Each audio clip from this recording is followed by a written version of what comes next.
السلام عليكم ورحمة الله وبركاته. إن الحمد لله نحمده ونستعينه ونستغفره ونعوذ بالله من شرور أنفسنا وسيئات أعمالنا. من يهده الله فلا مضل له ومن يضلل فلا هادي له. وأشهد أن لا إله إلا الله وأشهد أن محمدا عبده ورسوله. إن أحسن الحديث كتاب الله وخير الهدي هدي محمد وشر الأمور محدثاتها وكل محدثة بدعة وكل بدعة ضلالة وكل ضلالة في النار. اللهم صل على محمد وعلى آل محمد كما صليت على إبراهيم وعلى آل إبراهيم إنك حميد مجيد. اللهم بارك على محمد وعلى آل محمد كما باركت على إبراهيم وعلى آل إبراهيم إنك حميد مجيد. அளவற்ற அருளாளனும் நிகரில்லா பேரன்புடையவனுமாகிய எல்லாம் அல்ல அல்லாஹ் ஒருவனுக்கே புகழ் அனைத்தும் உரித்து, அகிலத்திற்கோர் அருள் கொடையாம் அன்னலம் பெருமகனார் ஸல்லல்லாஹு அலைஹி வஸல்லம் அவர்கள் மீதும்,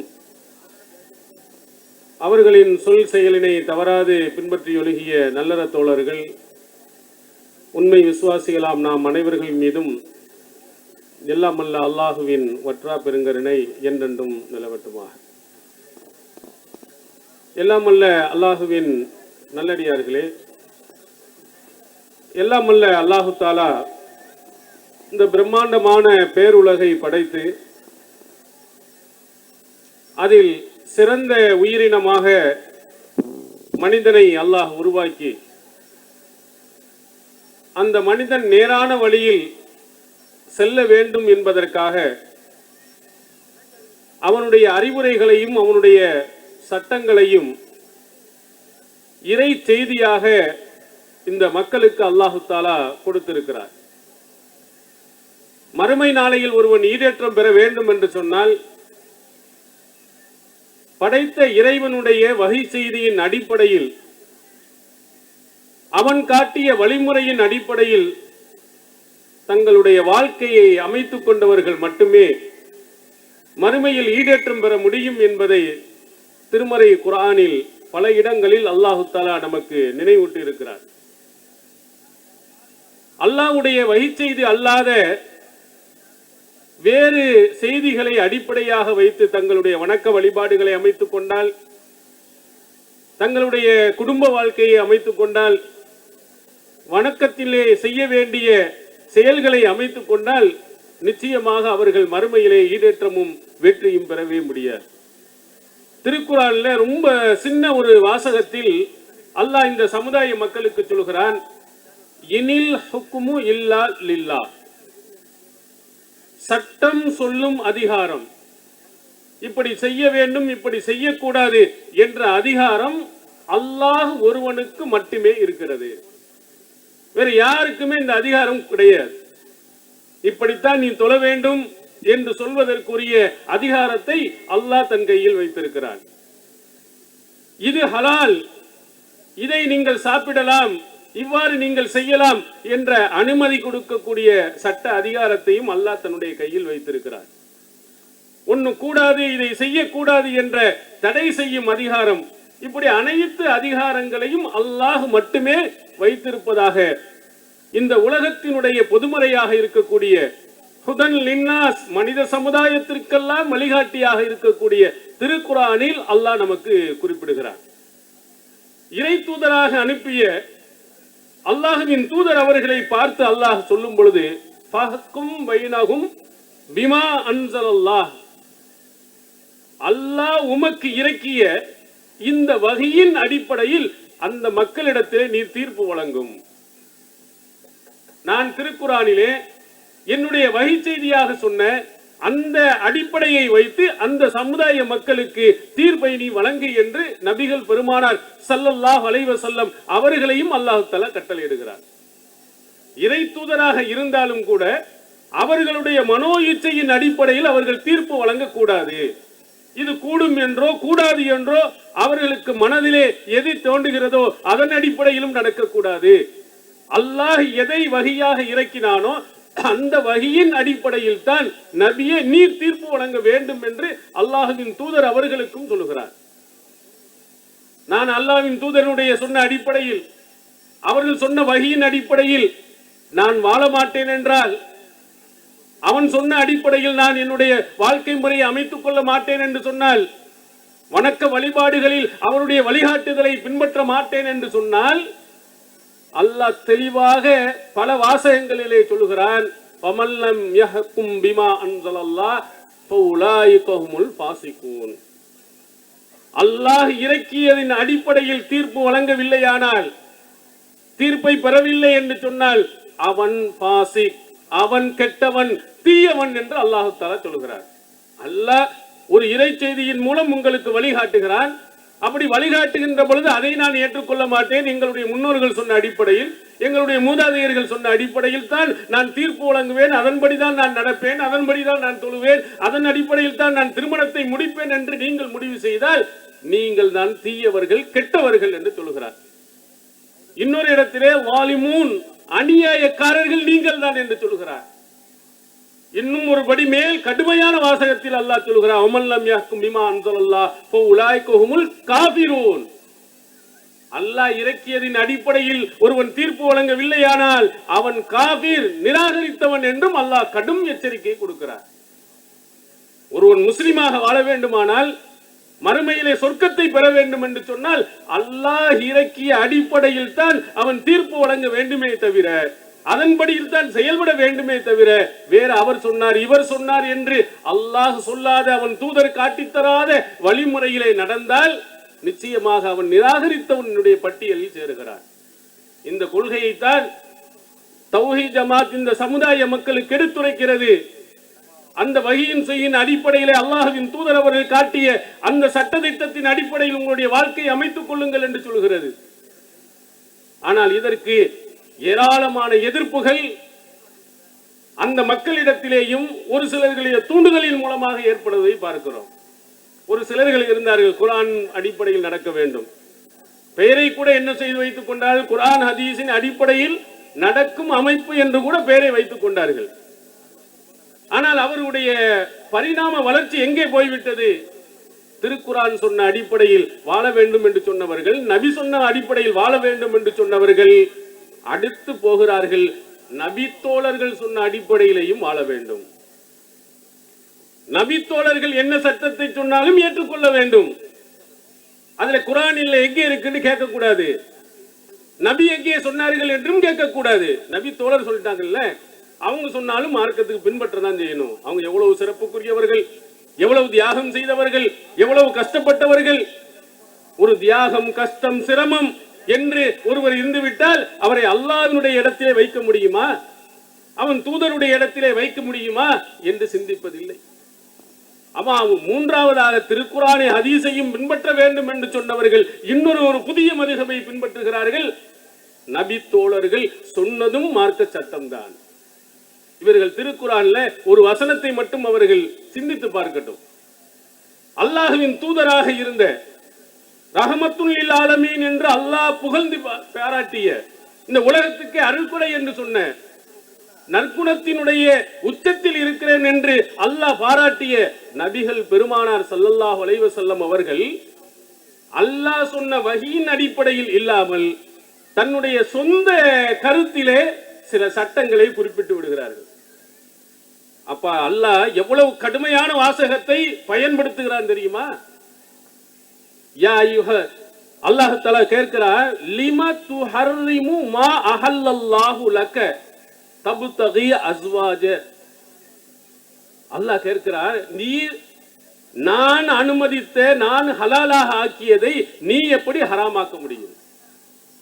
தப்தகி மர்லாத்த அஸ்வாஜி, உன்னுடைய மனைவியின் திருப்தியை பெறுவதற்காக, மனைவிக்காக, அவங்களுடைய திருப்திக்காக நான் ஹலாலாக்கியதை நீ எப்படி ஹராமாக்கலாம்? நபியை பார்த்து அல்லாஹ் கேட்கிறார், லிமத்து ஹர்ரிமு மா அஹல்லல்லாஹு லக, நான் ஹலாலாக்கியதை நீ எப்படி ஹராமாக்கலாம்? மனைவியினுடைய திருப்திக்காக உன்னை ஹராமாக்கலாமா? உனக்கு அதிகாரம் யார் கொடுத்தது என்று கடுமையான முறையில் கண்டித்ததை அல்லாஹ்வின் தூதர் அவர்கள் இந்த சமுதாயத்துக்கு சொன்னாங்க. பின்னணி என்ன? சஹீஹுல் புகாரியில் நீங்கள் புரட்டி பாருங்கள். அல்லாஹ்வின் தூதர் அவர்கள் ஸைனப் பின் ஜஹஷ் ரலியல்லாஹு அன்ஹா அவருடைய வீட்டுக்கு அடிக்கடி சென்று வந்தார்கள். அவங்க என்ன செய்வாங்க, ரசூல் ஸல்லல்லாஹு அலைஹி வஸல்லம் அவங்களுக்கு தேனை சேமித்து வைத்து கொடுப்பாங்க. இது மற்ற மனைவிமார்களுக்கு பிடிக்கல. என்ன அடிக்கடி ஸைனப் பின் ஜஹஷ் ரலியல்லாஹு அன்ஹா அவங்களுடைய வீட்டுக்கே ரசூல் ஸல்லல்லாஹு அலைஹி வஸல்லம் போறாங்க. உடனே இதுக்கு ஒரு திட்டம் தீட்டப்படுகிறது. அன்னை ஆயிஷா சித்திகா ரலியல்லாஹு அன்ஹா அவர்கள் சொல்கிறார்கள், ரசூல் ஸல்லல்லாஹு அலைஹி வஸல்லம் ஸைனப் பின் ஜஹஷ் ரலியல்லாஹு அன்ஹா அவர்களுடைய வீட்டுக்கு போயிட்டு வந்தாங்கண்டா, ஹப்சாவே நீங்க கேளுங்க, என்ன வாயில ஒரு மாதிரி துர்நாற்றம் அடிக்குதுன்னு கேளுங்க. அப்ப ரசூலுல்லாஹ் விளங்கிடுவாங்க, இந்த தேனை குடிச்சதுனால தான் நமக்கு இந்த துர்நாற்றம் வருகிறது, அதனால அவங்க வீட்டுக்கு போகாமல் இருந்து விடுவார்கள். இதே மாதிரி அவங்க சொன்னது அப்படியே நடக்கிறது. ரசூலுல்லாஹ்விடத்திலையும் கேட்கப்படுகிறது. அப்ப ரசூல் ஸல்லல்லாஹு அலைஹி வஸல்லம் நினைத்து பார்த்து, ஆஹா இந்த தேனை குடித்ததுனால தான் இப்படி ஆயிருச்சோ அப்படின்னு சொல்லி, இனிமேல் நான் தேனை சாப்பிட மாட்டேன், எனக்கு ஹராம் என்று சொல்லிடுறார். இது அல்லாஹ் சொன்னது இல்ல. தேன்ல ஷிஃபா இருக்குன்னு அல்லாஹ் தஆலா சொல்கிறார். இது ஹலால் என்று தான் அல்லாஹ் சொல்கிறார். அனைவரும் சாப்பிடலாம் என்று தான் அல்லாஹ் சொல்கிறார். மனைவிமார்கள் ஒரு விதமான கருத்தை சொல்லுகிறார்களே, வெறுக்கிறார்களே என்பதற்காக தேனை ஹராமாக்கிய போது அல்லாஹ் கேட்கிறார், லிமத்து ஹரிமு மா ஹல்லல்லாஹு லக். அல்லாஹ் உனக்கு ஹலால் என்று சொன்னதை ஹராமாக்குவது உனக்கு என்ன யாரு கொடுத்த அதிகாரம்? எப்படி நீ ஹராமாக்கலாம்னு கடுமையா கேட்கிறான். ஒரு இறை தூதர், அல்லாஹ்வின் தூதராக வந்தவர்களுக்கே சொந்தமாக ஒரு சட்டத்தை சொல்வதற்கு அதிகாரம் இல்லை என்று சொன்னால் நபி தோழர்கள் எப்படி சொல்ல முடியும்? அவங்க இப்படித்தான் சொல்லணும், கைகளை இப்படித்தான் உயர்த்த வேண்டும் என்று அவர்கள் சொன்னார்களே ஆனால், இப்படித்தான் தக்பீர் சொல்ல வேண்டும் என்று சொன்னார்களே ஆனால், குர்ஆன்ல இல்ல, ஹதீஸ்ல இல்ல, நபி தோழர்கள் சொன்னார்கள் அப்படின்னு வந்து நீங்கள் நிறுத்தினீர்களே ஆனால், அல்லாஹ்வின் தூதர் அவர்களை விட உயர்ந்தவர்களா? இறைவன் சொல்லுகிறானே, அனைத்து அதிகாரமும், சட்டம் சொல்லும் அதிகாரம், வழிகாட்டும் அதிகாரம் எல்லாம் எனக்கு இருக்குங்கிறானே, அல்லாஹ்வுடைய இடத்திலே அவர்கள் வந்து விட்டார்களா? இதை யாராலும் சிந்திக்காமல் குர்ஆன் ஹதீஸை விட்டுவிட்டு நபி தோழர்களையும் பின்பற்ற வேண்டும் என்ற நிலைக்கு போயிருக்கிறார்கள். இது ஒரு புதிய மதுகவை உருவாக்கி ஒரு சிலர்கள் குர்ஆன் ஹதீஸ் என்ற போர்வையிலே இருந்து கொண்டு நபி தோழர்கள் சிறந்தவர்கள் தானே, உயர்ந்தவர்கள் தானே என்று சொல்லி அல்லாஹ்வின் அதிகாரத்தை, அந்த தூதரிடத்தில் இருக்கக்கூடிய அதிகாரத்தை நபி தோழர்கள்ட்ட போய் கொடுக்கிறாங்க. நாம் ஒரு சில சம்பவத்தை எடுத்து சொல்லி இப்படி சொல்கிறீர்களா, இதற்கு நீங்கள் என்ன சொல்கிறீர்கள், இந்த சம்பவத்துக்கு என்ன சொல்கிறீர்கள் என்று கேட்டுவிட்டால் நபி தோழர்களை விமர்சனம் செய்கிறார்கள் பாருங்கள், நையாண்டி செய்கிறார்கள் பாருங்கள், நபி தோழர்களை கேலி செய்கிறார்கள் பாருங்கள். கேலி செய்யக்கூடாது, நபி தோழரை பற்றி கேட்க கூடாது, அவர்களை பற்றி விமர்சனம் செய்யக்கூடாது. அவர்கள் மிக உயர்ந்தவர்கள், உண்மைதான், நம்மை விட உயர்ந்தவர்கள், நம்முடைய தியாகத்தை விட உயர்ந்தவர்கள், சொர்க்கவாதி என்று சொல்லப்பட்டவர்கள் இருக்கிறார்கள், அதிலே நம்மை விட உயர்ந்தவர்களாக இருக்கிறார்கள். ஆனால் அவர்கள் அல்லாஹ்வை விட உயர்ந்தவர்கள் அல்ல, அல்லாஹ்வின் தூதரை விடவும் உயர்ந்தவர்கள் இல்லை. அல்லாஹ்வுடைய தூதருக்கு அடுத்து வரக்கூடிய உலகத்தில் உள்ள எந்த மனிதனாக இருந்தாலும் சரிதான், அவருடைய பேச்சுக்கள், அவருடைய சொல் செயல்கள் விமர்சனத்துக்கு உட்பட்டது, ஆய்வுக்கு உட்பட்டது. சரியாக இருந்தால் மட்டும்தான் ஏற்க முடியுமே தவிர, அவர் அல்லாஹ்வின் தூதரிட காலத்தில் இருந்ததின் காரணத்தினால் விமர்சனம் செய்யக்கூடாது, கேள்வி கேட்கக்கூடாது என்று சொல்ல முடியாது. நபி தோழர்களை நாம் விமர்சனம் செய்வதற்கும் யார் காரணம் தெரியுமா? அவர்கள் ஏன் இப்படி செய்தார்கள் என்று விளக்கம் கேட்பதற்கும் காரணம் யார் என்றால் இவர்கள் தான். வெறும் குர்ஆன் ஹதீஸை மற்றும் அவர்கள் பின்பற்றி போயிருந்தால் நபி தோழர்களை பற்றி ஏன் இப்படி செய்திருக்கிறார்கள் என்ற விமர்சனம் வராது. உருவாக்கி விட்டார்கள். அல்லாஹ்வின் தூதர் அவர்கள் சொல்லாததை எல்லாம் நபி தோழர்கள் சொன்னார்கள் என்ற புதிய மதுகபை அவர்கள் உருவாக்கிய போதுதான் நபி தோழர்களை பற்றிய விளக்கத்தை இந்த சமுதாய மக்களுக்கு நாம் சொல்ல வேண்டிய கட்டாயத்துக்கு ஆளாகிறோம். விமர்சனம் செய்யக்கூடாது செய்யக்கூடாது என்று சொல்கிறார்களே, திருக்குர்ஆனை எடுத்து படித்து பாருங்க. நபி தோழர்களை பற்றி எத்தனை இடங்களில் எவ்வளவு கடுமையான விமர்சனங்களை அல்லாஹ் வைத்திருக்கிறான்னு பாருங்க. அவர்களுடன் சேர்ந்து இருந்தவர்கள், அந்த தோழர்களுடன் தோழராக இருந்தவர்கள், தியாகத்தை செய்தவர்கள் எவ்வளவு கடுமையான விமர்சனத்தை வைத்திருக்கிறார்கள் என்பதையும் பாருங்கள். நம்ம வைத்ததை விட, நாம் கேட்ட கேள்விகளை விட திருக்குர்ஆன் மிக கடுமையாக அந்த தோழர்களை பார்த்து கேட்கிறது. அவர்களுடன் இருந்த சகாக்கள் கேட்டு இருக்கிறார்கள். அதற்கு ஆதாரத்தில் ஒவ்வொன்றாக நான் சொல்லுகிறேன். அல்லாஹ்வுடைய தூதர் சொல்லாத வேறு யாருடைய சொல்லாக இருந்தாலும் செயல்களாக இருந்தாலும் விமர்சனத்துக்கு உட்பட்டது, ஆய்வுக்கு உட்பட்டது என்பதற்கு திருக்குர்ஆன் ஏராளமான சான்றுகள் சொல்லுகிறது. அல்லாஹ் தஆலா சொல்கிறான், அவங்க எல்லாம் ரொம்ப நல்ல மனிதர்கள் என்று நாம் சொல்லுகிறோம். மனிதர் என்று சொன்னால் தப்பு வரும் என்பதையும் சேர்த்து நாம் சொல்லுகிறோம். ஆனா அவர்கள் என்ன சொல்கிறார்கள்? அவர்கள்ட்ட எந்த விதமான தப்போ எதுவுமே வராது. குர்ஆன் குறிப்பிடுகிறது பாருங்க, வயின் தாயிஃபத்தானி மினல் முஃமினீன தத்தலு ஃபாஸ்லிஹு பைனஹுமா. இரண்டு மூமின்கள் சண்டையிட்டுக் கொண்டார்கள் என்று சொன்னால் அவர்களுக்கு மத்தியில் இணக்கத்தை நீங்கள் ஏற்படுத்துங்கள். இந்த வசனம் யாருக்கு இறங்கியது? இந்த வசனத்திலே மூமின்கள் என்று சொல்லப்பட்டவர்கள் யார்? அல்லாஹ்வின் தூதர் அவருடைய காலத்திலே இறங்கிய இந்த வசனம் மூமின்கள் என்று அந்த தோழர்களை பார்த்து குறிப்பிடுகிறது. அந்த தோழர்களுக்கு மத்தியிலே சண்டையும் பிரச்சனையும் ஏற்படுகின்ற போது பக்கத்தில் இருக்கக்கூடிய தோழர்கள் சண்டையை வளர்த்து விடாமல் சமாதானப்படுத்துங்கள். அதிலே ஒருவர் ஒருவர் இன்னொருவரை விட சொன்னதை கேட்காமல் வரம்பு மீறினார்கள் என்று சொன்னால் நியாயமாக இருப்பவர்கள் பின்னால் இருங்கள் என்று அல்லாஹ் திருக்குர்ஆனில் சொல்லுகிறார். இந்த வசனம் என்ன சொல்கிறது? நபி தோழர்களாக இருப்பவர்களிடத்திலேயும் சண்டை வரும், பிரச்சனை ஏற்படும். அந்த தோழர்களில் சிலர் வரம்பு மீறியும் நடப்பார்கள். வரம்பு மீறி நடக்கின்ற போது அவருக்கு எதிராக நீங்கள் களம் காணுங்கள் என்றும் திருக்குர்ஆன் நமக்கு சொல்லுகிறது. விமர்சனம் செய்யக்கூடாது என்று சொல்கிறோமே, இது அல்லாஹ்வை பார்த்து கேட்கணும். யா அல்லாஹ், எப்படி நீ நபி தோழர்களை பற்றி விமர்சிக்கலாம் என்று கேட்க வேண்டும். யார் நபி தோழர்களை விமர்சிக்க கூடாது, ஆய்வுக்கு உட்படுத்தக் கூடாது என்று சொல்கிறார்களோ அவர்கள் முதலிலே அல்லாஹ்வை பார்த்து அவங்க கேட்கட்டும். இதே மாதிரி எத்தனை இடங்களில் அல்லாஹ் கேட்கிறான்னு பாருங்க. நபி தோழர்கள் வீரமாக போராடியவர்கள் உண்டு, தன்னுடைய உயிரை கொடுத்தவர்களும் உண்டு. அதே நேரத்தில் அந்த தோழர்களில் கோழையாக ஆனவர்களும் உண்டு, சண்டை போட்டுக் கொண்டவர்களும் உண்டு, அல்லாஹ்வின் தூதர் காட்டிய வழிக்கு மாற்றமாக நடந்தவர்களும் உண்டு. திருக்குர்ஆன் சொல்கிறான், ஃபைதா ஃபஸில்தும் வதனாஸஅதும் ஃபில் அம்ரி வஅஸைதும். அல்லாஹ் சொல்கிறான், நீங்கள் கோழையாகி போனீர்கள், நீங்கள் ஒரு விஷயத்தில் சண்டை போட்டுக் கொண்டீர்கள். அவர்கள் அல்லாஹ்வின் தூதர் காட்டிய வழியில் மாற்றமும் செய்தார்கள் என்று திருக்குர்ஆன் நமக்கு சொல்கிறது. நபி தோழர்களை பார்த்து தான் சொல்கிறது. அங்கே அல்லாஹ் கேட்கிறார், நீ ஏன் சண்டை போட்ட? நீ எதற்கு மத்தியிலே சண்டை போட்டுக் கொண்டீர்கள்? ஏன் கோழையாகி போனீர்கள் என்று அல்லாஹ் திருக்குர்ஆன் கேட்கிறானே, இது நபி தோழரை பற்றியுள்ள விமர்சனம் இல்லையா? நபி தோழர்கள் கோழையாகி போனார்கள் என்ற அந்த வாசகம் அவருடைய கௌரவத்தை குறைப்பதை போன்று இல்லையா? அல்லாஹ்வின் காட்டிய அவன் தூதரை காட்டிய அந்த சட்டத்துக்கு மாற்றம் செய்தார்கள் என்பது அவர்கள் பற்றி விமர்சனம் இல்லையா? அல்லாஹ் மனிதன் என்று சொன்னால் எல்லா மனிதர்களையும் தவறு வரும். ஆனால் நமக்கும் அவர்களுக்கு மத்தியில் உள்ளது என்ன? அவருடைய தியாகங்களுக்கு ஏற்ப அல்லாஹ் அவருடைய பாவங்களை மன்னிக்கிறார். தவறா சில செய்திகளை செய்து விட்டார்கள் என்றால், தவறான முறையில் நடந்து விட்டார்கள் என்று சொன்னால் அவங்க தியாகத்துக்கு அல்லாஹ் மன்னிப்பான். ரசூலுல்லாஹி ஸல்லல்லாஹு அலைஹி வஸல்லம் அவருடைய காலத்திலே 3 தலாக் என்பது ஒரு தலாக்கத்தாக இருந்துச்சு. அபூபக்கருடைய காலத்திலேயும் அப்படித்தான் இருந்தது.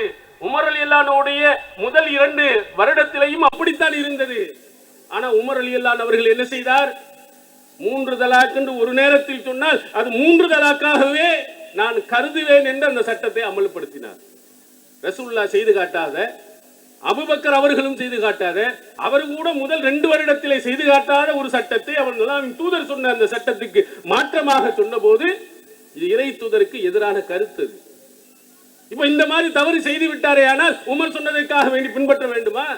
பின்பற்றக்கூடாது என்கிறோம். அப்ப அவர் குற்றவாளியா, நரகவாதியா என்றால் இல்லை. அல்லாஹ் தஆலா அவங்களுடைய பாவங்களை மன்னிக்கிறார். பத்ர் போர்க்களத்திலே கலந்து கொண்டவர்களை அமலு மா ஷைத்தும் ஃபக்கத் கஃபர்து லக்கும், நீங்கள் விரும்பியவாறு நடந்து கொள்ளுங்கள், உங்கள் பாவங்களை நான் மன்னித்து விட்டேன் என்று அல்லாஹ் சொல்லி இருக்கிறார். பத்ர் போர்க்களத்தில் கலந்து கொண்ட அவ்வளவு கஷ்டம் சிரமத்துக்கு ஆளானதின் காரணத்தினால் கொடுத்த சிறப்பு, அவங்க தியாகத்துக்கு அல்லாஹ் மன்னிப்பார். அதனால் அவங்க சொன்னதெல்லாம் மார்க்க சட்டம் ஆகாது, அவங்க அனைத்திலையும் சரியாகத்தான் இருப்பார்கள் என்றும் ஆகாது. இதனால் தான் அல்லாஹ் தஆலா பல இடங்களில் அந்த தோழர்களை பற்றி விமர்சனம் செய்கிறார். இன்னொரு இடத்தில் அல்லாஹ் கேட்கிறான் பாருங்க, என்ன கடும் வார்த்தைகள். வமா முஹம்மதுன் இல்லா ரசூல். உஹது போர்க்களம், உஹது போர்க்களத்தில் நடந்து கொண்டிருக்கும் போது அல்லாஹ்வின் தூதர் அவருடைய பல் உடைக்கப்படுகிறது, அவர்கள் மூர்ச்சையாகிறார்கள். அங்கே ஒரு புரளி கிளப்பப்படுகிறது, முகமது அவர்கள் இறந்து போய்விட்டார்கள், அல்லாஹ்வின் தூதர் அவர்கள் இறந்துட்டாங்க. உடனே கொந்தளிக்கிறது, அல்லாஹ்வின் தூதர் அவர்கள் இறந்துட்டாங்களா அப்படின்ற ஒரு அதிர்ச்சியில் அந்த போர்க்களத்திலே இணை வைப்பாளருக்கு எதிராக போராடி கொண்ட அந்த தோழர்கள் எல்லாம் புறம் மீது விட்டு ஓடுகிறார்கள். வேற எதுக்கு நம்ம போராடணும்? நபி அவர்களை இறந்து விட்டார்கள் என்று போன போது அல்லாஹ் கேட்கவா முஹம்மதுன் இல்லா ரசூல் கது கலத் மின் கப்லிஹி ரசூல் அப்பையும் மாத்தா குத்தில இன்கலப்தும் அலா ஆகாபிக்கும். முகம்மது அவர்கள் எல்லா தூதரை போன்று அவர்களும் ஒரு தூதர் தான். அவர்கள் மரணித்து விட்டாலோ அல்லது கொல்லப்பட்டு விட்டாலோ பழைய மார்க்கத்துக்கே நீங்கள் போய் விடுவீர்களா? யாருக்கு வந்தீர்கள் என்று அல்லாஹ் கண்டிக்கிறான். யாரை பார்த்து கேட்டான்? அந்த போர்க்களத்திலே கலந்து கொண்ட அத்தனை நபி தோழர்களை புறமிட்டு ஓடி அத்தனை பேர்களையும் பார்த்து கேட்கிறார், எனக்காக வேண்டி இஸ்லாத்துக்கு வந்தாயா, இந்த முகமதுக்காக வந்தியா என்று அல்லாஹ் கேட்கிறானே, இது கடுமையான விமர்சனம் இல்லையா? இதெல்லாம் அல்லாஹ் தானே கேட்டுக்கிறான், சொல்லுகிறான். நபி தோழர்களிடத்தும் தவறு வரும் என்பதை இந்த வசனங்கள் நமக்கு சுட்டி காட்டுறையா? எந்த அளவு கேட்கிறான்? பழைய மார்க்கத்துக்கு போயிருவீங்களா? இணைவிப்பு கொள்கைக்கு போயிருவீங்களா? முகமது அவர்களுக்காக வேண்டித்தால் ஏகத்துவ கொள்கைக்கு வந்தியா, எனக்காக வந்தியா அல்லாஹ் கேட்கிறான். எவ்வளவு கடுமையான விமர்சனம், எவ்வளவு கடுமையான எச்சரிக்கை என்பது பாருங்கள். அப்ப ரசூலுல்லாஹி ஸல்லல்லாஹு அலைஹி வஸல்லம் உடைய காலத்திலே இருந்தவர்களிடத்திலே தவறே இல்லையா? எவ்வளவு தவறுகள் செய்திருக்கா? மனிதன் என்றால் தப்பு வரும். தவறு செய்யாதவன் அல்லாஹ் ஒருவன் மட்டும்தான். நபிகள் பெருமானார் அவர்கள் கூட தப்பு செய்வார்கள், ஆனால் அல்லாஹ் தஆலா சுட்டிக்காட்டி திருத்தி விடுவான். நபி தோழர்கள் செய்ய சொன்னால் ரசூல் ஸல்லல்லாஹு அலைஹி வஸல்லம் உடைய காலத்திற்கு பிறகு அவர்கள் தவறு செய்வார்களே, ஆனால் அதை திருத்தி காட்டி சரி செய்யக்கூடிய வகி வரும் வாய்ப்பு இல்லை. எனவே அல்லாஹ் என்ன சொன்னால் அவன் தூதர் அவர்கள் என்ன சொன்னார்கள் என்பதை நாம் ஒப்பிட்டு பார்த்துதான் முடிவு செய்ய வேண்டுமே தவிர அவர்களுடைய சிறப்பை சொல்லிவிட்டு அவங்க சொன்னதெல்லாம் சட்டம்னு சொல்லக்கூடாது.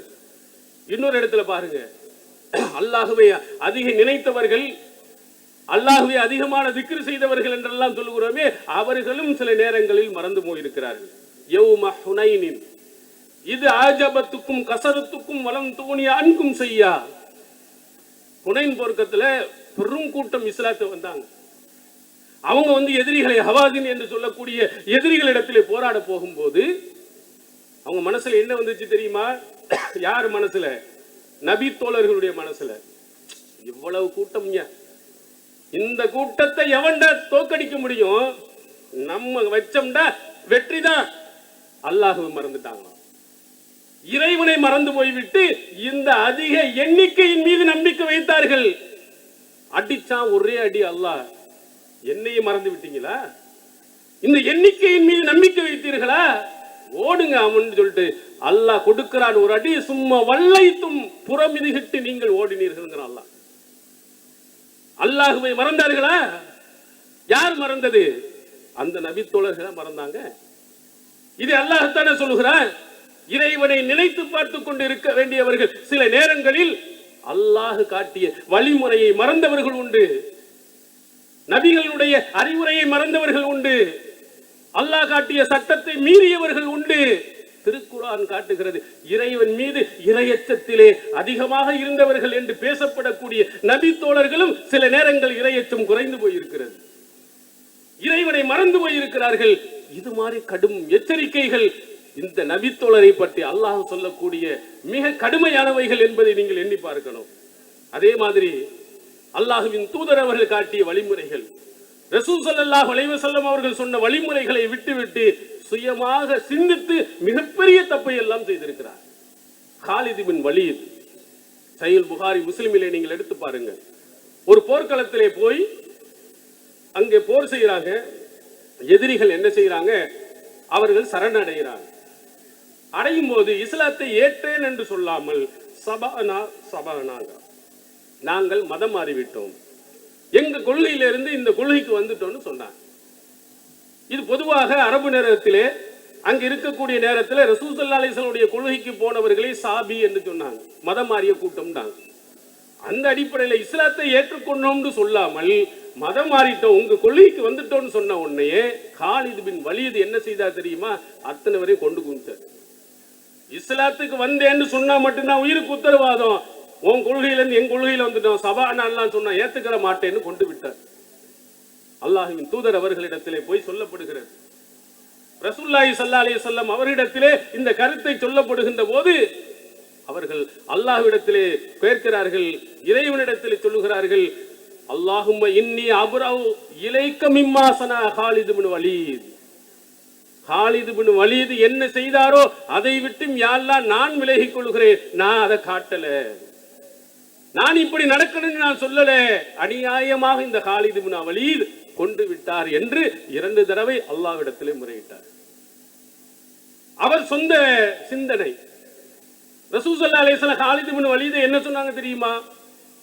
சைஃபுல்லா என்று சொன்னார், அல்லாஹ்வின் வாள் என்று சொன்னார்கள். இறைவனுக்காக போராடக்கூடிய மிகப்பெரிய வீரர் என்று அல்லாஹ்வின் தூதர் அவர்கள் சொன்னவர்கள். பாருங்க எங்க தவறு வருதுன்னு பாருங்க. அல்லாஹ் காட்டிராத, அவன் தூதர் காட்டிராத, அவர் சொந்த சிந்தனையின் அடிப்படையில் செய்த ஒரு முடிவு அல்லாஹ்வின் தூதர் அவர்கள் கண்டிக்கும் நிலைக்கு ஆளாகிறது. இப்படி மார்க்க விஷயத்துல அந்த நபி தோழர்கள் தவறான முடிவுக்கு வருவார்கள் என்பதற்கு இது தெளிவான எடுத்துக்காட்டு இல்லையா? இது ரசூல் ஸல்லல்லாஹு அலைஹி வஸல்லம் கண்டித்தது இல்லையா? நபி தோழர்களை விமர்சிக்க கூடாது என்கிறீர்கள், அவர்கள் சொல்ல தவறு என்று சொல்லக்கூடாது என்று சொல்லுகிறீர்கள். அல்லாஹ்வின் தூதர்ல சொல்லி இருக்கிறாங்க. அநியாயமாக சிலர்களை கொண்டு குமித்து விட்டார்கள், அவருடைய உயிரோடு விளையாடி விட்டார்களே. அதே மாதிரி இன்னொரு தோழர் சஹீஹ் முஸ்லிமில் நீங்கள் எடுத்து பாருங்கள். ரசூல் ஸல்லல்லாஹு அலைஹி வஸல்லம் உடைய வளர்ப்பு மகன் ஸைத் பின் ஹாரிஸா இருக்காரு, அவருடைய மகனாக இருந்தவர் உசாமா. இந்த உசாமா ரசூல் ஸல்லல்லாஹு அலைஹி வஸல்லம் அவர்கள் மீது அளவு கடந்து அன்பு வைத்திருந்தாங்க, ரசூலுல்லாஹ்வும் அவர்கள் மீது அளவு கடந்து அன்பு வைத்திருந்தாங்க. இவரும் ஒரு போர்படை தளபதியாக போனார். போர் செய்து கொண்டிருக்கின்ற நேரத்தில் லா இலாஹ இல்லல்லாஹ் என்ற அந்த ஏகத்துவ கலிமாவை ஒருத்தன் சொல்லிட்டாண்டா அவன் மேலே கையை வைக்க கூடாது. இதான் ரசூலுல்லாஹ் காட்டி தந்த வழி. அப்ப என்ன செய்கிறார்? வாளை எடுத்து போராடி கொண்டு இருக்கின்ற போது கழுத்திலே போய் வாள் நிற்கிறது. உடனே அங்கிருந்தவர் சொல்றார் லா இலாஹ இல்லல்லாஹ், உடனே சொல்லிட்டார். ஆனால் அவருக்கு ஒரு உள்ளத்திலே உறுத்தலாக இருந்து கொண்டு இருக்கிறது. ரசூலுல்லாஹ்ட்ட போய் கேட்கிறாங்க, அல்லாஹ்வின் தூதர் அவர்களே இப்படி நான் செஞ்சிட்டேன். அப்படியே லா இலாஹ இல்லல்லாஹ் என்று சொன்னதற்கு பிறகுமா குண்டாய் அப்படி ரசூல் ஸல்லல்லாஹு அலைஹி வஸல்லம் ஆச்சரியப்பட்டு அதிர்ச்சியோடு ரசூல் ஸல்லல்லாஹு அலைஹி வஸல்லம் கேட்கிறார்கள், அல்லாஹ்வின் தூதர் ஹௌஃபும் மினஸ்ஸலாஹ், இந்த வாளுக்கு பயந்துதான் அவன் சொன்னான் அப்படின்னு ரசூலுல்லாஹ்ட்ட விளக்கம் அளிக்கிறார் உசாமா அவர்கள். உடனே ரசூல் ஸல்லல்லாஹு அலைஹி வஸல்லம் அவர்கள் கேட்கிறார்கள், அஷக்கத்தன் கல்பிஹி, அவனுடைய உள்ளத்தை புலந்து நீ பார்த்தாயா? அவன் பயந்து சொன்னானா இல்லையா என்பது உனக்கு தெரியுமா? நீ அல்லாஹ்வா? உள்ளத்தில் உள்ளதை அறியக்கூடிய ஆற்றல் உனக்கு உண்டா? உள்ளத்தை பிளந்து பார்த்து விட்டு இவன் இந்த வாளுக்கு பயந்துதான் சொன்னான் என்று முடிவு செய்தாயா என்று கடும் கண்டனத்தை அல்லாஹ்வின் தூதர் அவர்கள் பதிவு செய்கிறார். இவர் நபி தோழர் இல்லையா? இவர் எடுத்த முடிவு தவறு இல்லையா? இதை அல்லாஹ்வின் தூதர் அவர்கள் கண்டித்தது இல்லையா? விமர்சனம் செய்தது இல்லையா? அப்ப அல்லாஹ்வின் தூதர் அவர்கள் விமர்சனம் செய்கிறார்கள், திருக்குர்ஆன் விமர்சனம் செய்கிறது என்னும் போது அல்லாஹ்வின் தூதர் அவர்கள் முன்மாதிரியாக இருக்கின்ற பொழுது அந்த நபி தோழர்கள் தவறு செய்தால் அதை தவறு என்று சொல்வது எப்படி குற்றமாகும்? இன்னும் நீங்கள் சிந்தித்து பாருங்கள். ரசூலுல்லாஹி ஸல்லல்லாஹு அலைஹி வஸல்லம் அவருடைய காலத்தில் நடந்த பல சம்பவத்தை அல்லாஹ் தஆலா திருக்குர்ஆனிலே சொல்லி காட்டுகிறார். உலக பற்றற்றவர்கள் என்று நாம் சொல்லுகிறோம் நபி தோழர்களே. ஆனால் ஒரு சிலர்கள் உலகத்தின் மீது ஆசை உள்ளவர்களாகவும் இருந்திருக்கிறார்கள். இதையும் நாம் என்ன செய்கிறோம்? விமர்சனத்திலே சொல்லி காட்டுகிறோம். ரசூலுல்லாஹி ஸல்லல்லாஹு அலைஹி வஸல்லம் உடைய காலத்திலே வாழ்ந்தவர்கள் அந்த உலகத்தினுடைய இன்பத்தில் இருந்து வெளியே இருந்தாலும் ஒரு சிலர்களுக்கு சில நேரங்களில் உலக ஆசை இருந்தும் இருக்குது. இது யார் சொல்றா? திருக்குர்ஆன்ல அல்லாஹ் சொல்றா, மின்கும் மய்யுரீதுத் துன்யா வ மின்கும் மய்யுரீதுல் ஆகிரா. உங்களிலே உலகத்தை விரும்புபவர்களும் இருக்கிறார்கள், உங்களிலே ஆகிரத்தை விரும்புபவர்களும் இருக்கிறார்கள். அல்லாஹ் தான் விமர்சனம் பண்றான். நபி தோழர்களை பார்த்துதான் சொல்லுகிறார், உங்கள 2 கோஷ்டி இருக்கிறீங்க, 2 பேர்கள் இருக்கிறீங்க. அல்லாஹுவை நம்பி ஆகிரத்தின் மீது ஆசை கொள்றாளத்துல நீங்க இருக்கத்தான் செய்றீங்க, இல்ல உலகத்தினுடைய ஆசையின் மீது பற்றுள்ளவர்களாகவும் இருக்கத்தான் செய்து. இதை பத்ர் போர்க்களத்தினுடைய விஷயத்தில் அல்லாஹ் தஆலா மிக தெளிவாகவே சொல்லுகிறான், துவத்தூன அன்ன கைர தாத்த ஷௌகத்தி தகூனு லக்கும். பத்ர் போர்க்களத்துக்கு முன்பு அதனுடைய வரலாறை நீங்கள் படித்தால் உங்களுக்கு தெரியும். அல்லாஹ்வின் தூதர் அவர்களுக்கு ஒரு செய்தி கிடைக்கிறது. சிரியாவில் இருந்து ஒரு பெரும் பொருள்களோடு மக்காவை நோக்கி ஒரு கூட்டம் போகிறது. அது எதுக்கு போறான்? எல்லாம் இஸ்லாத்தை அடிக்கிறதுக்காண்டி. இதை கேட்டவுடனே ரசூல் ஸல்லல்லாஹு அலைஹி வஸல்லம் அந்த வியாபார கூட்டத்தை என்ன செய்யணும்? தடுக்கணும். அந்த பொருளாதாரத்தை அவனுக்கு போக விடக்கூடாது. போனுச்சுன்னு சொன்னா இஸ்லாத்தையும் முஸ்லிம்களையும் இஸ்லாமிய சமுதாயம் ஆளக்கூடிய மக்களையும் கொண்டு குமிச்சிருவாங்கிறனால தடுக்கணுங்கிறதுக்காண்டி ஒரு கூட்டத்தை எடுத்துட்டு போறாங்க. ஆனா அபூ சுஃபியான் என்ன செய்யறாரு, அதை வேறு வழியில ஊருக்கு கொண்டு போய் சேர்த்துட்டார். சேர்த்ததற்கு பிறகு அதற்கு முன்பதாக அபூ சுஃபியான் சொல்கிறார், முகமது அவர்கள் இந்த பொருளை அபகரிக்க வருகிறார், கொள்ளையடிக்க வருகிறார் என்ற செய்தியை அபூ சுஃபியான் அபூஜஹலுக்கு சொல்லிட்டான். அப்ப அபூ சுஃபியான் ரலியல்லாஹு அப்ப இஸ்லாத்தை ஏற்கல. அவங்க அங்க சொன்ன உடனே அவன் படை திரட்டி கொண்டு மதீனாவை நோக்கி வந்து கொண்டிருக்கிறான். இதுவும் ரசூல் ஸல்லல்லாஹு அலைஹி வஸல்லம் அவர்களுக்கு செய்தி வருகிறது. ஒரு பக்கம் இந்த கூட்டம் வருது, இன்னொரு பக்கம் படை திரட்டி கொண்டு அழிக்க வரலாம். எங்க போகலாம், எந்த ஆளை தேர்வு செய்யலாம்? இந்த வருகிறானே கொள்கைக்காக, இந்த இஸ்லாத்தை அழிப்பதற்காக ஒரு கூட்டம் வருகிறது, அதை தடுப்பதா அல்லது பொருளாதாரத்தை கைப்பற்றுவதா? அப்ப அல்லாஹ் சொல்லுகிறான், இந்த மாதிரி ஆயுதங்கள் தரிக்காமல் வரக்கூடிய இந்த வாகன கூட்டத்தின் மீதுதான் நீங்கள் ஆசைப்பட்டீர்கள். இதை அடித்தா நிறைய பணம் கிடைக்குங்க, பொருளாதாரம் கிடைக்கும் இப்படின்னு ஆசைப்பட்டீர்கள் என்று நபித்தோழர்களை பார்த்து அல்லாஹ் தான் சொல்லுகிறான். நம்ம சொன்னதான் கோபப்படுறீங்க, ஆத்திரப்படுகிறீர்கள். அல்லாஹ் சொல்லுகிறான், அந்த நபித்தோழர்கள் பொருளாதாரத்தின் மீது ஆசைப்பட்டவர்களாக பத்ர் போர்க்களத்தை விட இதுதான் நல்லது, இங்க போவோம்னு சொன்னாங்க. ஆனா அல்லாஹ் தஆலா என்ன செய்யறான், அதை மாற்றி பத்ர் போர்க்களத்தில் வந்து அல்லாஹ் ஒரு மிகப்பெரிய ஒரு வெற்றியை அல்லாஹ் கொடுத்தான். அப்ப அல்லாஹ் சொன்ன வாசகம் என்ன, நீங்கள் ஓரிரை கொள்கையை நிலைநிறுத்துவதற்காக உள்ள அந்த கூட்டத்தை விட பொருளாதாரம் சுமந்து வரக்கூடிய அந்த ஒட்டக கூட்டம் தான் வேண்டும் என்று ஆசைப்பட்டீர்கள் என்ற விமர்சனம் இல்லையா? அதே போன்று ரசூலுல்லாஹி ஸல்லல்லாஹு அலைஹி வஸல்லம் அவர்களுடைய காலத்திலே இருந்த இன்னொரு சம்பவம் சஹீஹுல் புகாரியில் இடம்பெறுகிறது. ரசூல் ஸல்லல்லாஹு அலைஹி வஸல்லம் ஜும்மா தொழுகை வைத்துக் கொண்டிருக்கிறார்.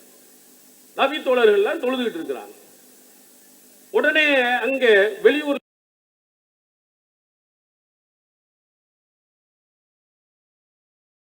என்ன செய்வாங்க, பொருளை வாங்குவாங்க. நம்ம காலத்துல ஒரு காலத்துல சந்தைன்னு இருப்பாங்க, புதன் சந்தை, திங்கள் சந்தை. அது கூட இப்ப பேர் கூட திங்கள் சந்தைன்ற ஒரு பேராகவே ஒரு ஊருக்கு ஆயிடுச்சு. திங்கக்கிழமை மட்டும் இந்த ஊர்ல சந்தை நடக்கும், எல்லா பொருள்களும் அந்த நேரத்தில் என்ன செய்வாங்க, பொருளை வாங்குவாங்க. இதே மாதிரி வெளியூரில் இருந்து என்ன செய்கிறது, பொருள்கள் ஜும்மா அன்று வருகிறது. சரியான நேரத்தில் வாங்கினாதான் எல்லா பொருளும் நமக்கு கிடைக்கும், ரேட்டை குறைச்சு வாங்கலாம், எல்லா தரமான பொருளை வாங்கலாம். ஏதோ ஒரு எண்ணத்துல ரசூல் ஸல்லல்லாஹு அலைஹி வஸல்லம் அவர்கள் என்ன செய்கிறார்கள், தொலை வைத்துக் கொண்டிருக்கிறார்கள். அப்பொழுது அங்கே இருக்கக்கூடியவர் என்ன, இது அக்பலத் ஈருன் தஹ்மிலு தாமன் ஃபல்தஃபத் இலைஹா, ஒரு கூட்டம் உணவு தானியங்களுடன் வருகிறது என்று தெரிந்தவுடன் நபி தோழர்கள் எல்லாரும் என்ன செய்கிறார்கள், அந்த கூட்டத்தை பார்த்து ஓடிவிட்டார்கள். இது புகாரியில் இடம்பெறக்கூடிய ஹதீஸ். எத்தனை பேரு, 12 நபர்களை தவிர அல்லாஹ்வின் தூதர் அவர்களுடன் தொழுதவர்கள் மொத்தத்தில் அத்தனை பேர்களும் கூட்டத்துக்கு போயிட்டார். பொருளாதாரத்தை வாங்க தொழுகை முடிச்சுட்டு போல ஒரு ரக்காயத்து அவர்கள் பொறுக்க முடியல. அல்லாஹ் சொல்ல தரக்கூக்க காயிமா வைதார் அவு திஜாரத்தன் அவு லஹவன் இன்பல்லு இலைஹா வ தரக்கூக்க காயிமா. ஒரு வீணான காரியத்தையோ வியாபாரத்தையோ கண்டுவிட்டார்கள் என்றால் உண்மை நின்ற நிலையிலேயே வைத்து விட்டு ஓடிப்போய் அதன் பக்கம் ஓடி போய் விடுகிறார்கள். அல்லாஹ்வினுடைய கண்டனம். எங்கே ஜும்மா அன்று ஜும்மா தொழுது கொண்டிருக்கும் போது அல்லாஹ்வுடைய தொழுகையை விட எங்களுக்கு இந்த வியாபார கூட்டம் எனக்கு முக்கியம், பொருள் முக்கியம் என்று போனவர்கள் நபித்தோழர்கள் தானே. அவங்களுடைய தப்பு வருது இல்லையா? இந்த தவறு என்று சொல்லக்கூடாதா? இது போன்று நீங்கள் நடக்கக்கூடாது என்று சொல்லக்கூடாதா? இது அல்லாஹ்வின் தூதர் அவர்கள் காட்டிய வழிமுறையுடைய நூல்கள்ல தானே பதிவு செய்ய. சில நேரங்களில் உலகத்தின் மீது பற்றுள்ளவர்களா இருந்திருக்காங்க என்று சொல்லும் போது நபித்தோழர்களை இழிவுபடுத்தி விட்டார்கள், கேலி செய்து விட்டார்கள், கிண்டல் செய்து விட்டார்கள். அல்லாஹ் இன்னொரு இடத்துல சொல்றா பாருங்க, இஸ்தஸல்லஹுமுஷ் ஷைத்தான், அவர்களை ஷைத்தான் வழிகெடுத்து விட்டார். எவ்வளவு கடுமையான வார்த்தை பாருங்க. நபி தோழர்களை அவர்கள சிலர்களை ஷைத்தான் வழிகெடுத்துட்டான். சில நேரங்களில் ஷைத்தான் மிகையிலே அவர்கள் வீழ்ந்து விடுகிறாங்க, தவறான கொள்கைக்கு போயிடுறாங்க, தவறான முடிவுக்கு போய் விடுகிறார்கள். ஷைத்தானுடைய ஆதிக்கம் அவர்களையும் தாக்கி உண்டு. இதுவும் திருக்குர்ஆன் சொல்லுகிறது. அவர் ரசூல் ஸல்லல்லாஹு அலைஹி வஸல்லம் காட்டித்தராத ஒரு வழியை அவர் பின்பற்றுகிறார்கள் என்று சொன்னால், ஏதோ தவறான முறையில் அவர்கள் நடந்து விட்டார்கள், அதை பின்பற்றக் கூடாது என்றால் அது தவறா? அப்ப அல்லாஹ் இவ்வளவு வாசகம் தெளிவாக சொல்லுகிறானே, அவர்கள் வழி தவறி விட்டார்கள், ஷைத்தான் வழிகெடுத்து விட்டான் என்று அந்த தோழர்களை பார்த்து அல்லாஹ் பேசுகிறானே. அதே போன்று நம்மளை சொல்வார்கள் நையாண்டி செய்யும் நவீனவாதிகள் என்றெல்லாம் எதுகை மோனையில் பேசுபவர்கள் உண்டு. நம்ம என்ன சொல்லிடுறோம், ரசூல் ஸல்லல்லாஹு அலைஹி வஸல்லம் சொல்லுக்கு மாற்றமாக நடந்த நிறைய விஷயங்களை பட்டியல் போடுவோம். ஏன் போடுவோம்? நபித்தோழர்கள் கூற்று இஸ்லாத்தின் அடிப்படை அல்ல. அவங்களே குர்ஆன் ஹதீஸுக்கெல்லாம் மாற்றமா நடந்திருக்காங்க, தெரியாமல் நடந்திருக்கிறாங்க. அதை பின்பற்றக்கூடாது என்பதற்காக எடுத்து வைக்கின்ற போது நம்ம நபித்தோழர்களை நையாண்டு செய்கிறோமா? பாருங்க, இன்னொரு நபித்தோழர் இம்ரான் பின் ஹுசைன் ரலியல்லாஹு அன்ஹு சஹீஹுல் புகாரியில் பதிவு செய்யப்பட்டிருக்கிறது. ஹஜ்ஜியிலே தமத்து என்ற ஒரு ஹஜ் இருக்கிறது.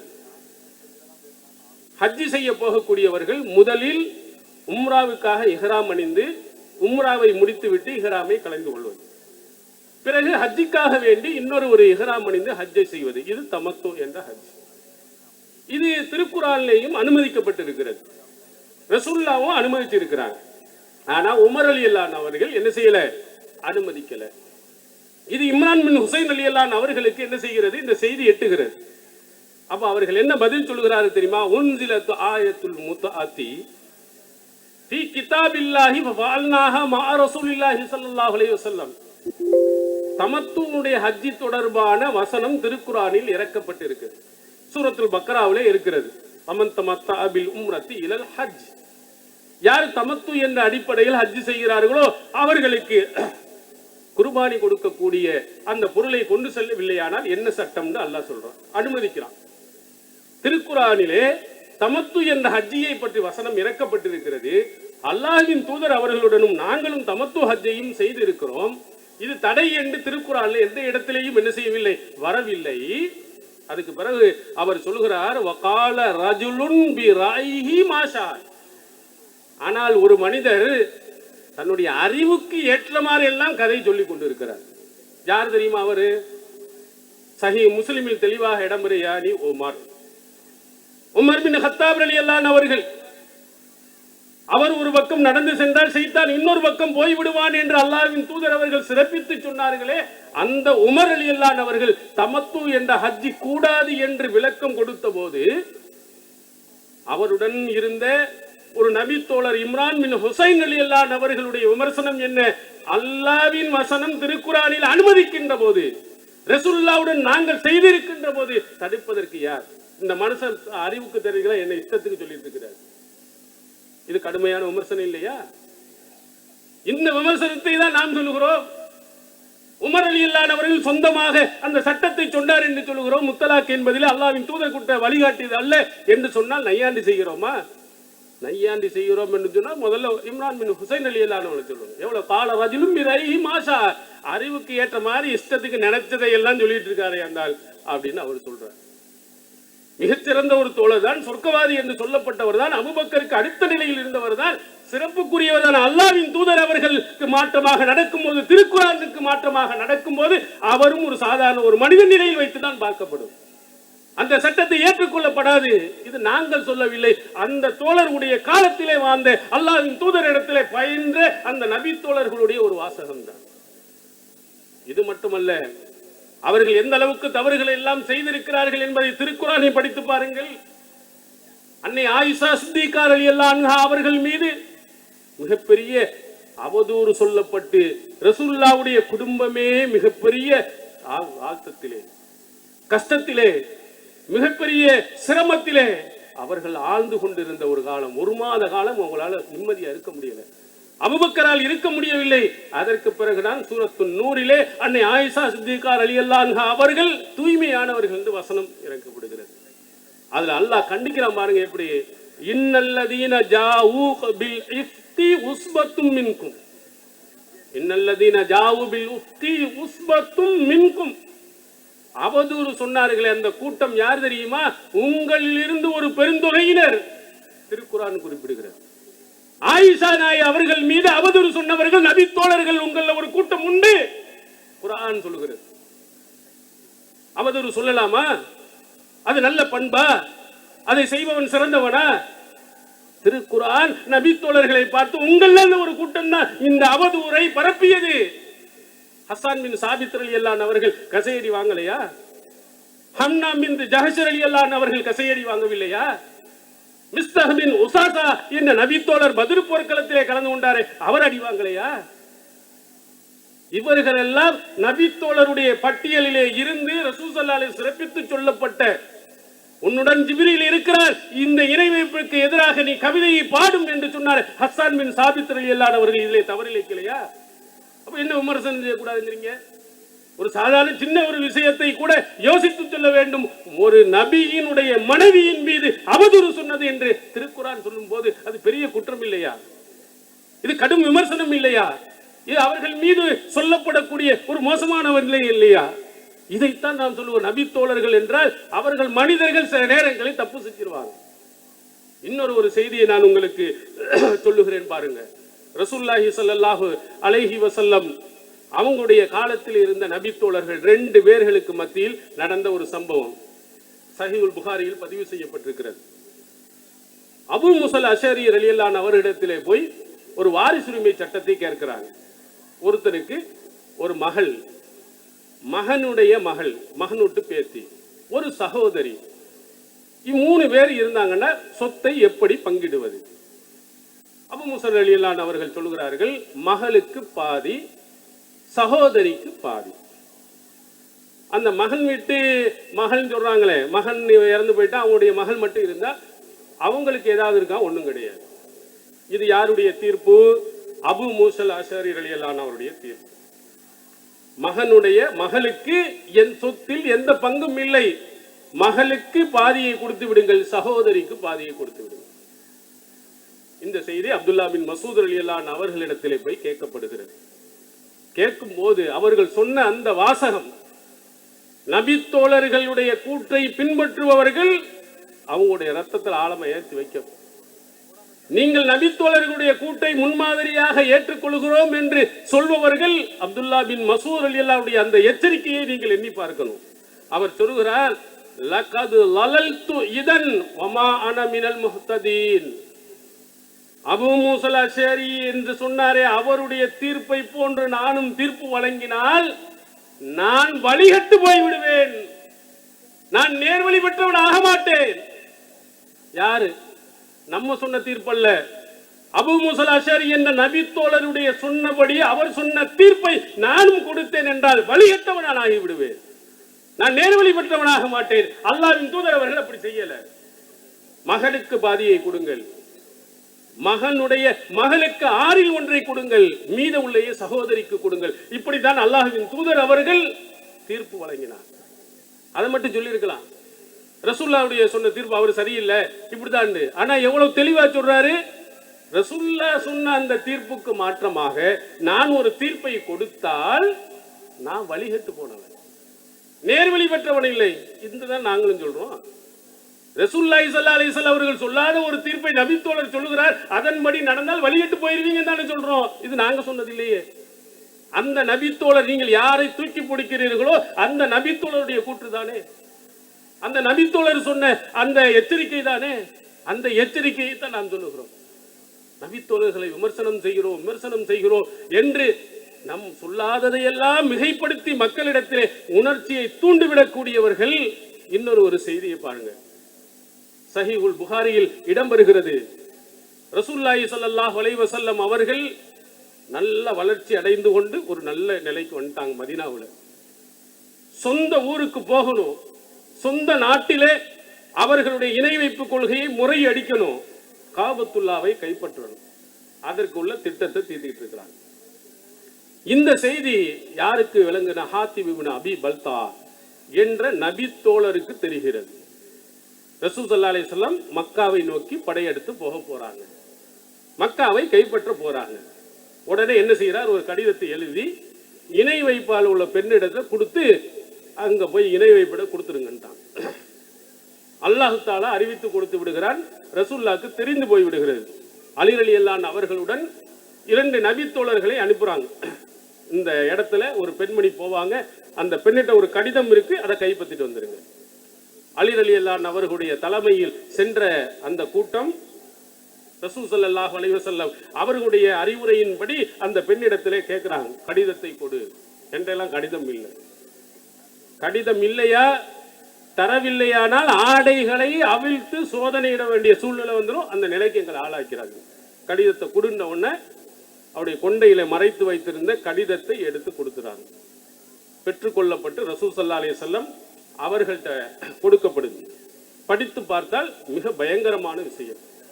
ஒரு ராணுவ ரகசியத்தை, ஒரு நாட்டினுடைய ரகசியத்தை இன்னொரு நாட்டில் இருக்கக்கூடிய வேலையை இந்த ஹாத்திப் இப்னு அபீ பல்தா ரலியல்லாஹு அன்ஹு அவர்கள் செய்து விடுகிறார். கூப்பிட்டு கேட்கிறார்கள், எதற்காக வேண்டி இப்படி செஞ்சீங்க, என்ன காரணம்? அவர் சொல்லுகிறார், அல்லாஹ்வின் தூதர் அவர்களே, மற்ற நபி தோழர்களுக்கெல்லாம் அவங்களுக்கு தெரிந்தவர்கள் நிறைய பேர்கள் இருக்கிறாங்க, அவங்க குடும்பத்தை, சொந்த பந்தத்தை பாதுகாப்பாங்க. ஆனா என்னுடைய சொந்த பந்தத்தை பாதுகாப்பதற்கு யாரும் இல்லை. இந்த மாதிரி எதையாவது நம்ம செஞ்சோம்னா என் மேல கொஞ்சம் இறக்கப்பட்டு என் குடும்பத்தை அந்த இணை வைப்பாளர்கள் யாரும் எதுவும் செஞ்சிட மாட்டாங்கன்ற எண்ணத்துக்காகத்தான் நான் செய்தேன். இஸ்லாத்தை விட்டு நான் போக வேண்டும் என்றோ, பழைய மார்க்கத்துக்கு நான் செல்ல வேண்டும் என்றோ என்னுடைய நோக்கம் அல்ல. இதுதான் ஒரு சின்ன ஒரு நோக்கத்துக்காக செய்து விட்டேன். நான் ரசூல் ஸல்லல்லாஹு அலைஹி வஸல்லம் அவர்கள் அவருடைய அந்த கோரிக்கையை ஏற்றுக்கொள்கிறார். அவர் சொன்ன வாதத்தை ஏற்றுக்கொண்டாங்க. பக்கத்துல உமர் ரலியல்லாஹு அன்ஹு அவர்கள் இருந்து கொண்டு வருகிறது கோபம் அவர்களுக்கு, கடுமையான கோபம் அவர்களுக்கு.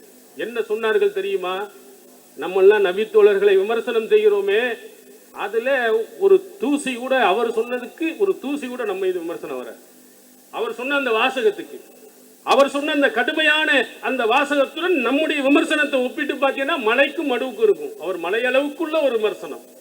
அல்லாஹ்வின் தூதர் அவருடைய முன்னிலையை சொல்கிறார், தானி அல்ரிபு உனக்க ஹாதல் முனாஃபிக்.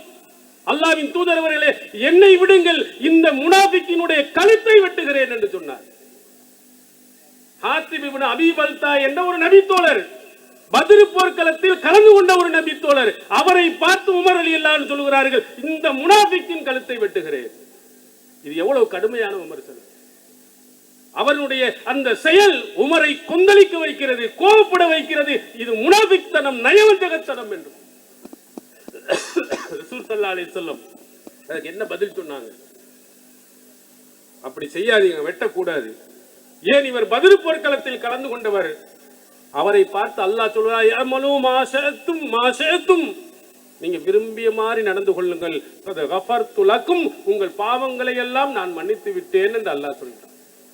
அவங்க செஞ்ச பாவம் மன்னிக்கப்பட்டது, பெரிய தப்பு தான், அல்லாஹ் மன்னிச்சுட்டான். அதனால கோவப்படாதீர்கள் என்று உமர் ரலியல்லாஹு அன்ஹு அவர்களை அல்லாஹ்வின் தூதர் அவர்கள் சமாதானப்படுத்தினார். எவ்வளவு கடுமையான விமர்சனம்! ஒரு நபித்தோழர் இன்னொரு நபித்தோழரை கடுமையான விமர்சிப்பதற்கு என்ன காரணம்? மார்க்கத்துக்கு முரணாக நடக்கின்ற பொழுது அதனுடைய விளைவை பார்த்து, கடுமையை பார்த்து இந்த மாதிரி கொந்தளிக்கும் வாசகங்கள் அங்கே வருகிறது. நாம் என்ன சொல்கிறோம்? அல்லாஹ்வின் தூதர் அவர்கள் சொன்னதை விட, அல்லாஹ் சொன்னதை விட இந்த தோழர்களை நீங்கள் எப்படி முன்னிறுத்தலாம் என்று கேட்பது, இதை விட மோசமான ஒரு வார்த்தையா? கடுமையான ஒரு வார்த்தையா?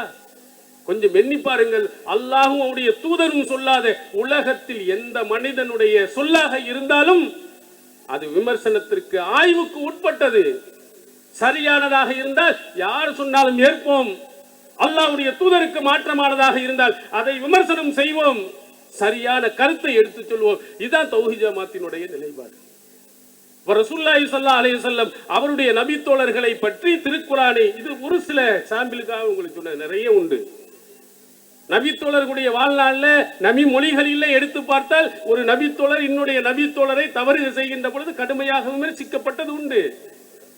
இந்த நிலையை நீங்கள் எண்ணி பார்த்தீர்களானால் அல்லாஹ்வின் தூதர் சொன்னதை தவிர வேற எதையும் பின்பற்ற போக மாட்டீங்க. அல்லாஹ் அழகா சொல்லுங்க, அம்மையுல்லாஹ வ ரசூலஹு ஃபகத் ஃபாஸ ஃபௌஸன் அலீமா. யார் அல்லாஹ்வுடைய தூதருக்கும் கட்டுப்பட்டு நடக்கிறாங்களோ, குர்ஆன் ஹதீஸின் படி நடந்தா அவன் தான் மகத்தான வெற்றி அடைந்தான். வமையாசில்லாஹ வ ரசூலஹு ஃபகத் வல்லல் அலாலம் முபீனா. அல்லாஹ்வுக்கும் அவருடைய தூதருக்கு மாற்றமாக நடந்த தெளிவான வழிகேட்டில் போய் விடுகிறான். வமையாசில்லாஹ வ ரசூலஹு யதஅத்த ஹுதூதஹு வ யதுகிலுஹு நாரன் காலிதன் ஃபீஹா.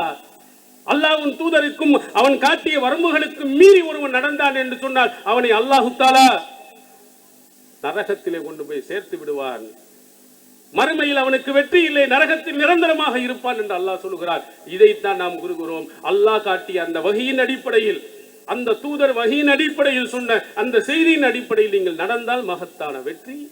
அல்லாஹ்வின் தூதர் சொல்லாததுக்கு மாற்றமாக நபி தோழர் சொன்னதையும் பின்பற்றுவோம், அவர் சொன்னதையும் பின்பற்றுவோம் என்று நீங்கள் போனால் நிச்சயமாக தோல்வியை அடைவீர்கள், மறுமையில் சொர்க்கத்தை அடைய மாட்டீர்கள். எனவே எல்லாம் அல்லாஹ் தஆலா அவன் சொன்ன அடிப்படையில், அந்த வஹீயின் அடிப்படையில் சொல்லி ஈடேற்றம் பெறக்கூடிய மக்களாக அல்லாஹ் தஆலா நாம் அனைவரையும் ஆக்கியருள்வானாக. வாஹிர் தானா அல்ஹம்துலில்லாஹ்.